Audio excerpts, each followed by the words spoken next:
काम करते हैं कि आंदा इसके द्वारा कोई वाहियात हरकत करने की कोशिश की तो कौन? पूछो जो पूछना है। तो आप इस घर से माली जाएंगी। इतने की मेरे लिए जगह कम पड़ गई है तुम्हारे दिल। अभी तो बेटी ही थी ना, मुझे खुशी है कि पीर के बेटे के घर में आने से नूरजहां का बदलता हुआ रंग तो सुंबल देख ही चुकी है।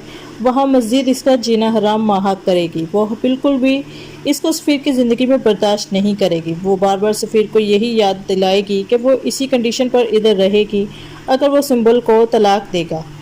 सफ़ीर इसे टरखाने की कोशिश तो करेगा, लेकिन वो सुंबल में दिलचस्पी भी नहीं लेगा।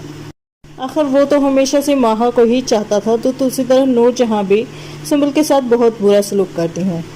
तो आखिरकार तंग आकर सुंबल इस घर से जाने का इरादा कर लेती है। तो दूसरी तरफ इस सारे माहौल के चलते हुनैन भी अपनी बेटी को लेकर घर में आएगा।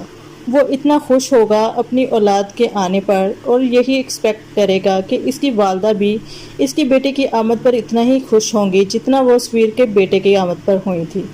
लेकिन इसकी ये खुशफहमी भी दूर हो जाएगी जब वो जहाँ हॉस्पिटल तो क्या, घर आने पर भी इसे कोई वेलकम नहीं करेंगी और ना ही इसकी बेटी को अपनी गोद में उठाएंगी और इसे एहसास दिलाएंगी कि वो एक बेटी का बाप है। तो अब वो एक मजबूत मर्द नहीं रहा। तो हुनैन यहाँ चीखेगा और अपनी माँ से कहेगा कि आप ऐसा क्यों कह रही हैं, मुझे फ़ख्र है कि मैं एक बेटी का बाप हूँ और आखिर क्यों ना हो, मेरी माँ भी तो किसी को बेटी थी।